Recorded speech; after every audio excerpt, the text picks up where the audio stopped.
ওই দিক দিয়ে তোমরা তো ভুল দিকে চলে যাচ্ছি।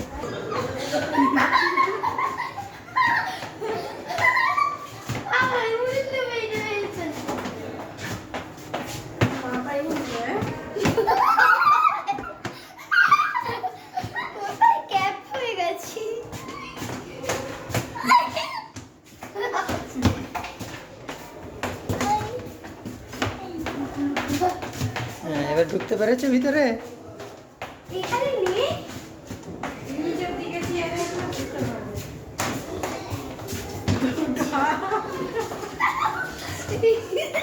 কোথায় কোথায় গেল হচ্ছে তো এই দেখা দেখা এই মনে লেগে যাবে